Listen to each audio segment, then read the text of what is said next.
Hello दोस्तों, आपके अपने मैजिक मूवमेंट चैनल में आपका स्वागत है। दोस्तों, आज हम एसबीआई कार्ड को डिटेल में डिस्कस करेंगे, इसकी कंप्लीट स्टडी करेंगे और अभी हाल ही में इसके फाइनेंशियल ईयर 2025 के Q1 के रिजल्ट्स आए हैं, उनको भी डिस्कस करेंगे और इन रिजल्ट्स का इसके शेयर पर क्या इम्पैक्ट आएगा मंडे मार्केट में, उसको भी हम विद टेक्निकल्स डिस्कस करेंगे। तो दोस्तों, आप वीडियो को एंड तक जरूर देखिए। वीडियो के एंड में हम वीडियो का कंक्लूजन देते हैं, जिससे आपकी माइंड में क्लैरिटी आएगी कि अभी आपको इस स्टॉक में क्या करना चाहिए। चलो दोस्तों, करते हैं वीडियो की शुरुआत एसबीआई कार्ड के साथ।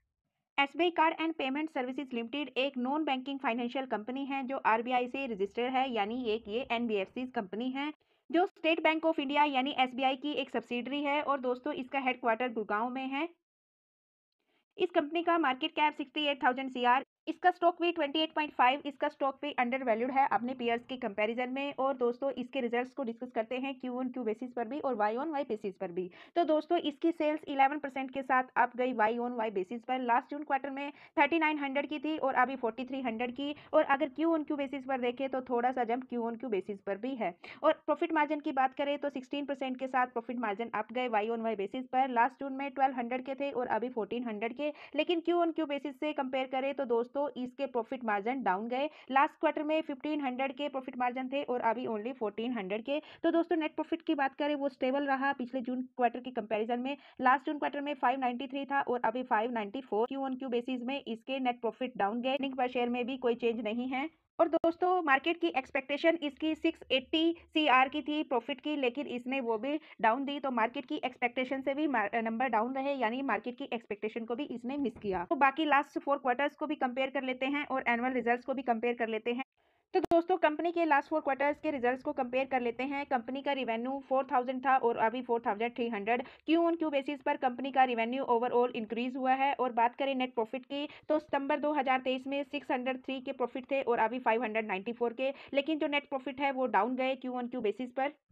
तो ओवरऑल कंपनी के जो रिजल्ट्स है क्यू ऑन क्यू बेसिस पर वो मिक्स है, नेट प्रॉफिट डाउन है और सेल इंक्रीज है। तो कंपनी के एनुअल रिजल्ट्स भी चेक कर लेते हैं लास्ट 2 ईयर के और अब तक के जून क्वार्टर के। रिवेन्यू 2023 में 13,000 का था, 24 में 16,000 और अभी जून तक के क्वार्टर में लास्ट 2 ईयर को बीट किया 17,000। यानी revenue Y on Y basis पर कंटिन्यूसली इंक्रीज हो रहा है। नेट प्रॉफिट की बात करें 2023 में 2200 के नेट प्रॉफिट थे, 2024 में 2400 के और अभी 2409 के। और ओवरऑल नेट प्रॉफिट भी कंटिन्यूसली इंक्रीज हो रहा है। अभी जून तक का क्वार्टर है, लेकिन लास्ट 2 ईयर को बीट कर दिया, यानी वाई ऑन वाई बेसिस पर कंपनी कंटिन्यूसली ग्रो कर रही। और कंपनी डिविडेंड पे आउट भी करती है। कंपनी लास्ट 2 ईयर से 10% का डिविडेंड पे आउट करती है। अगर बात करें इसके स्टॉक प्राइस की सीएजीआर की तो दोस्तों, लास्ट 2 ईयर में इसने नेगेटिव में रिटर्न्स दिए हैं। अभी स्टॉक करेक्शन में चल रहा है, लेकिन जो इसके सेल्स ग्रोथ के सीएजीआर में डबल डिजिट की ग्रोथ है और प्रॉफिट ग्रोथ के सीएजीआर में भी डबल डिजिट की ग्रोथ है। लेकिन लास्ट ईयर का जो प्रॉफिट ग्रोथ है वो सिंगल डिजिट में है। कंपनी का शेयर होल्डिंग पैटर्न भी चेक कर लेते हैं। लास्ट 3 क्वार्टर्स का है। प्रमोटर्स 68.75% से 68.62%।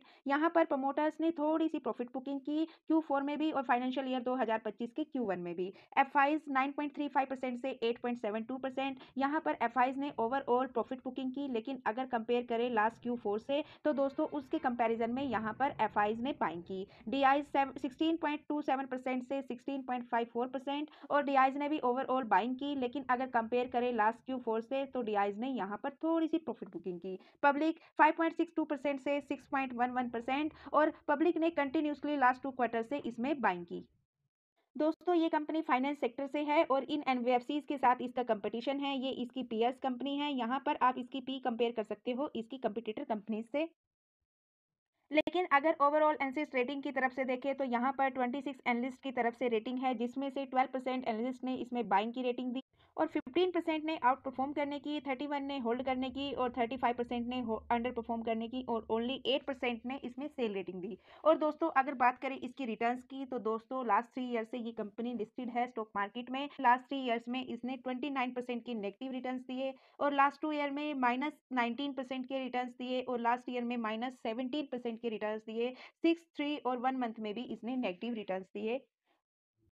और बात करें इसके ऑल टाइम रिटर्न्स की मार्च 2020 से लेकर अब तक के रिटर्न्स की तो दोस्तों, इसने 5.91% के रिटर्न्स दिए। और दोस्तों, इस शेयर का जो लो प्राइस था वो 495 रुपये था। ऑल टाइम हाई इसका 1165 रुपये था।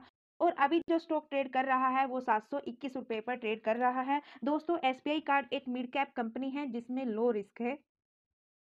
और दोस्तों ये इसके लॉन्ग टर्म का चार्ट है। यहाँ पर हम चार्ट के पैटर्न को डिस्कस करेंगे और इसमें इसके वॉल्यूम्स देखेंगे। दोस्तों जो स्काई ब्लू कलर की लाइन है ये वॉल्यूम्स की लाइन है, जो डार्क ब्लू कलर की लाइन है ये प्राइस की लाइन है। यहाँ पर आप इसमें वॉल्यूम्स देख सकते हो। तो दोस्तों 2021 में कंपनी ट्रेड कर रही थी 500 रुपये के प्राइस पर। तो दोस्तों यहाँ से ये कंटिन्यूसली अप ट्रेंड में जाती है और ऑल टाइम हाई लगाती है 1100 प्लस का। और दोस्तों यहाँ से आती है इसमें प्रॉफिट बुकिंग और डाउन ट्रेंड आता है और 700 रुपये के प्राइस तक आती है। यहाँ पर इसने ये अपना एक स्ट्रॉन्ग सपोर्ट बना रखा है। एक आध बार इससे डाउन गई, नहीं तो 700 रुपये के प्राइस पर इसने एक अपना स्ट्रॉन्ग सपोर्ट बनाया हुआ है।